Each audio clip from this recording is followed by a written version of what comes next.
탈북어민 강제 북송 사건 검찰 수사가 속도를 내고 있습니다. 검찰은 노영민 전 대통령 비서실장을 피고발인 신분으로 소환했습니다.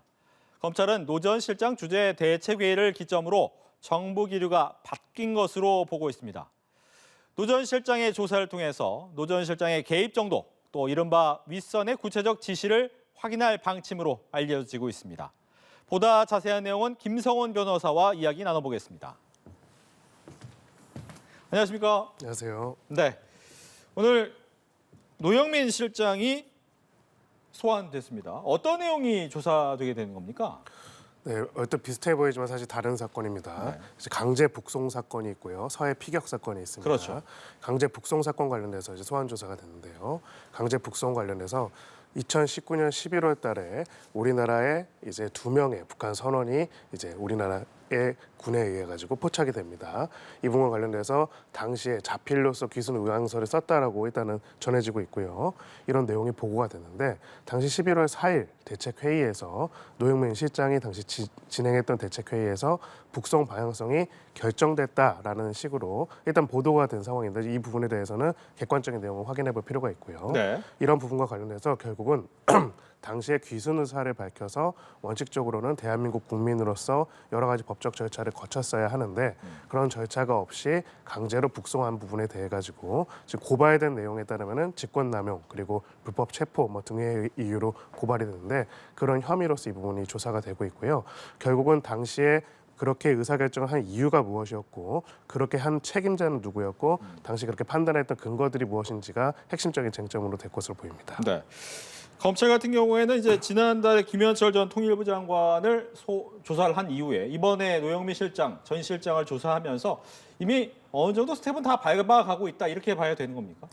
네, 그렇습니다. 결국은 이제 검찰의 지금 포커스는 이 내용을 결정한 것들이 실무적 단위가 아니라 고도의 정치적인 결정이 있었다라고 보고 있는 부분이고요. 그 정치적인 결정을 주체했던 것은 결국 청와대였기 때문에 네. 당시 청와대에서 어떤 의사결정을 했는지를 주목해서 보고 있는 것이고요.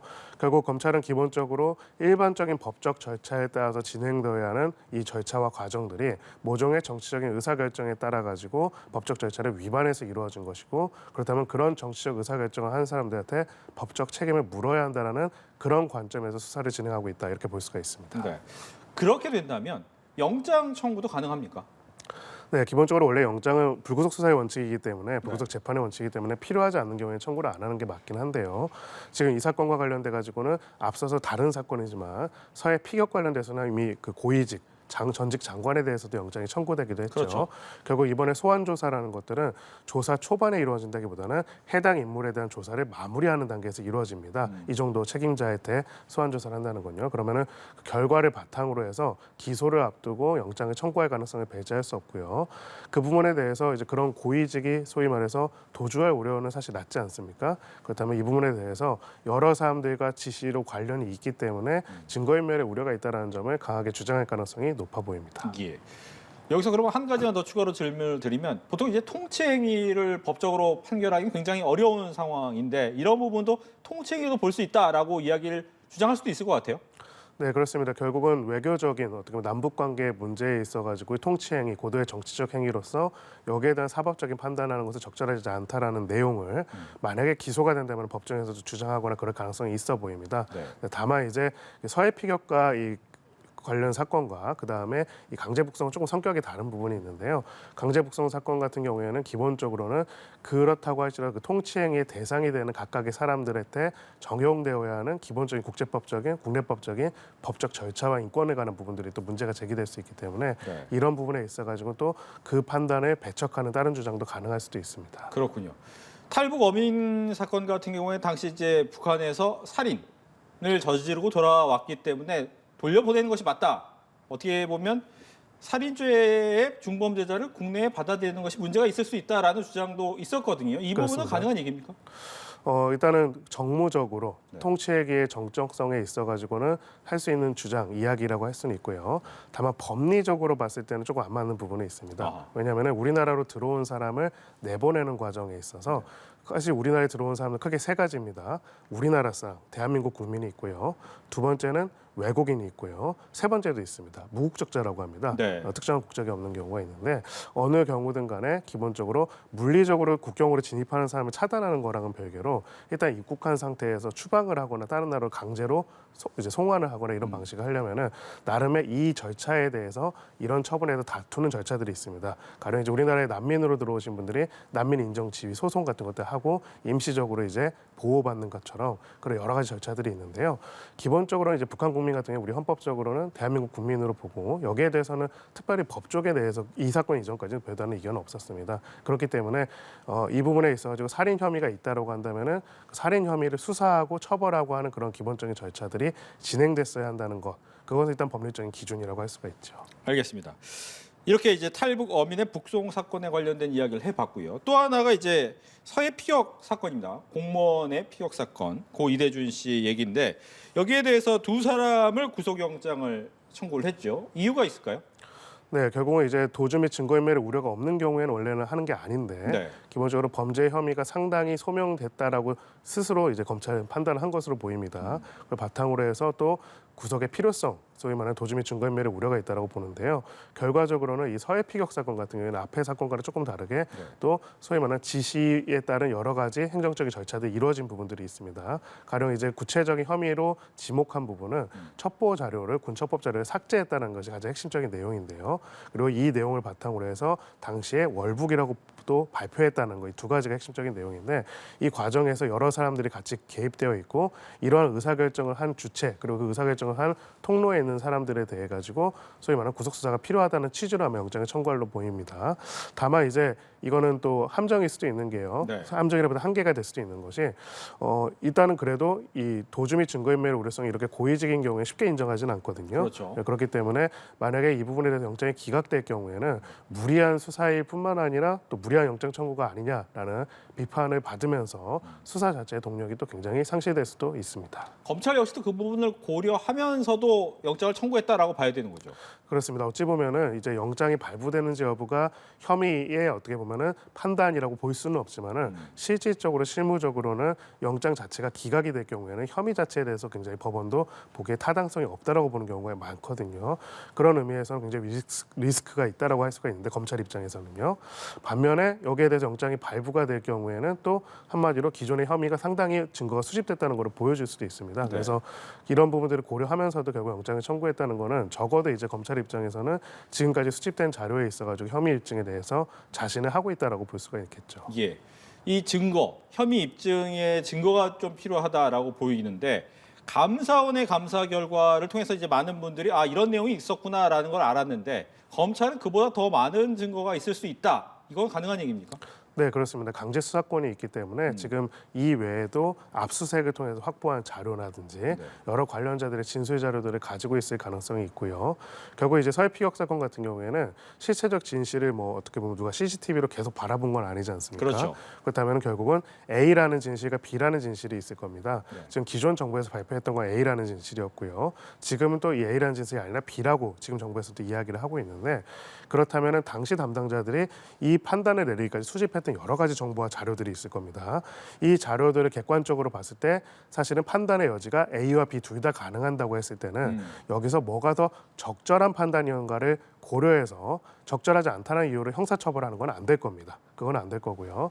다만 이제 그걸 넘어서 가지고 여러 가지 증거 자료들이 A라는 것을 명확하게 보여주고 있는 상황에서 이제 그 관련된 자료들을 고의적으로 의도적으로 그 자료들만 삭제를 하고 B라는 것으로 발표를 하거나 이랬다면 혐의가 인정이 될 수가 있겠죠. 네. 결국은 이제 영장의 청구와 영장의 발부 이후의 기소 과정을 보면은 왜 이것을 이런 식으로 판단을 했는지 혹은 그 혐의가 소위 말하는 정책적인 통치행위로서의 적정성에 대해서 지나친 형사잣대를 들이댄 것인지 아니면 이 통치행위 자체가 사실은 불법행위가 될 수 있을 만큼의 증거 왜곡을 바탕으로 한 것인지가 판명이 될 것으로 보입니다. 예.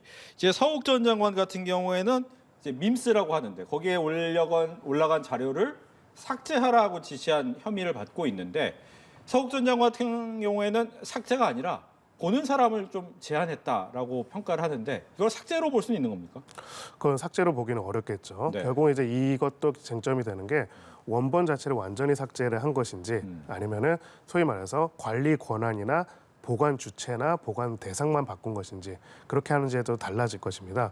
두 번째로는 그러면은 삭제하라고 한 것과 그 중에서 그냥 아니다 이건 원본은 그래도 남아 있다는 것 중에서 총 한 60건의 자료라고 한다면은 그 비율이 얼마나 되는지 즉 소위 말해서 60건 중에 어떤 거는 그냥 원본이 그대로 있는 상태에서 관리 주체만 바뀌었지만 어떤 건 진짜 원본이 삭제된 것도 있다면은 그건 왜 그런지도 확인을 해야 할 거고요.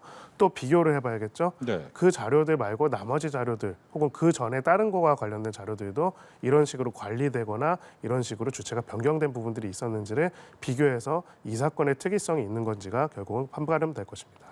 예, 박지원 전 국정원장이 했던 얘기가 아니 다 지운 것까지 서버에 남아 있을 텐데 그럴 사람은 없다라고 한 것도 같은 맥락의 얘기로 봐야 됩니까? 네, 결국 그렇습니다. 이제 이 사건에 있어서 결국 검찰의 논리는 특정한 B라는 어떤 모습으로 결론을 내리기 위해 가지고 그런 의도를 가지고 증거를 바탕으로 판단하는 것이 아니라 네. 그런 의도를 결론을 내려놓고 관련된 증거들을 고의적으로 삭제하고 B로 발표했다 이거거든요. 결국 근데 박지원 전 국정원장 같은 경우에는 이런 부분을 여기에 대해서 반대로 관련된 증거를 그렇게 삭제로 할 것이었으면은 이런 방식으로 한 것들이 다 나중에 기록들이 남아 있기 때문에 오히려 삭제 자체가 소위 말해서 그런 은폐 행위의 증거가 될 수도 있는 부분이기 때문에 고의적으로 그렇게 어떠한 진실을 은폐하거나 진실을 만들기 위해서 삭제를 요구한 적은 없고 그렇게 할 거면 이렇게 진행하지도 않았다. 쭉 말해서 어떻게 보면은 그런 고의와 계획을 가지고 증거들이 정리됐던 것이 아니라 단순하게 합리적인 결정 이후에 관리 방법으로서 우연히 사후적으로 이루어진 것에 불과하다는 주장을 하고 있는 겁니다. 예. 그렇다면 이제 감사원의 증거 말고 다른 증거를 갖고 있을 가능성도 있지만 감사원의 감사 결과 역시도 이런 위법 사항에 대한 증거로 활용은 될 수 있습니까? 네, 그렇습니다. 통상 이제 이런 공무원의 범죄에 관련돼서는 감사원이 감사를 진행한 다음에 관련 내용을 굉장히 잘 정리를 해가지고 그대로 검찰에 고발하면서 같이 자료를 송부하는 경우가 있고요. 이럴 경우에 검찰이 기소를 할 때 소위 말하는 기소하는 증거 자료로서 감사원의 감사 자료들을 많이 사용을 하곤 합니다. 그래서 결국은 이 사건 같은 경우에는 감사원 단계에서의 감사로 상당한 증거들을 수집한 상태에서 검찰에서 자체적인 수집한 증거와 해당되는 자료를 같이 갈무리 해가지고 관련된 수사를 빠르게 진행하고 있다 이렇게 볼 수가 있습니다. 네. 보통 이제 영장 청구가 되면 2, 3일 내에 이제 영장 실질 심사를 진행하게 되는데 21일로 지금 얘기는 나오고 있어요. 어떤 이야기가 나올까요? 네, 결국은 아까 말씀드렸던 바로 그 부분일 것 같습니다. 판단이 있었고 객관적인 증거들이 있었습니다. 네. 그러니까 결국은 정상적인 행정적인 절차에 따라 가지고 증거들을 바탕으로 당시의 책임자들이 판단한 것은 이거였고 물론 이제 실체적 진실을 정말 그걸 눈으로 보지 않은 사람으로서는 한계는 있겠지만 당시에서는 최선의 판단이었고 이후에 이 판단을 바탕으로 해서 여러 가지 절차들이 이루어진 것이다라는 주장을 영장을 청구당한 서 전 장관 등은 할 것이고요.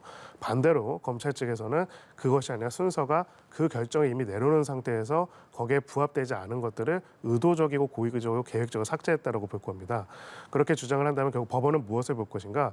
그 전후의 과정과 나머지 자료들을 보게 되겠죠. 그러면 이 전에는 여러 가지 결정을 할 때마다 이렇게 삭제됐던 적이 있는지 첫 번째.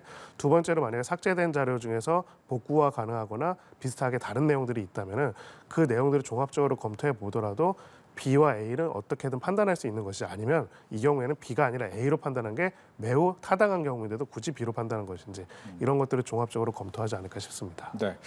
정치권에서는 이 부분이 이제 전 정권의 더 높은 곳을 향하고 있다라고 보기 때문에 민주당 같은 경우에 반발이 상당히 많은 상황인데 물론 이제 영장 청구에 대한 실질 심사 결과가 나와야 봐야 되겠지만 그 이상의 수사까지도 가능하다라고 예상은 하시는지요?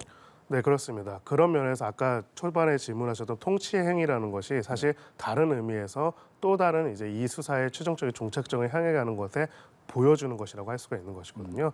통치 행위라는 건 사실 고도의 정치적 결단이기 때문에 기본적으로 이제 대통령의 어떤 행위, 정치적 행위에 관련돼서 이야기를 하는 거거든요.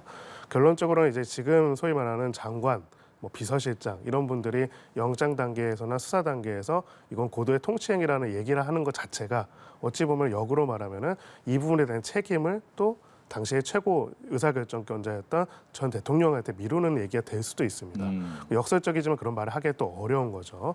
근데 만약에 이제 그런 말이나 비슷한 그런 정치적인 고려와 고도의 결정을 할 수밖에 없었다고 한다면은 오히려 그거와 지금까지 수집한 증거를 바탕으로 해가지고 그렇다면 이거는 나름의 더 윗선에서의 정치적 결정이 있었고 그 정치적 결정에 따라서 이런 행위가 했는데 그 행위가 위법한 경우이기 때문에 결국 더 윗선에 대해서 수사를 해야 한다는 논리를 강화하는 것으로 사용할 가능성도 있습니다. 알겠습니다. 이렇게 해서 이 탈북 어민 북송 사건과 서해 피격 사건에 대해서 김성훈 변호사와 이야기 나눠봤습니다. 오늘 얘기 잘 들었습니다. 감사합니다.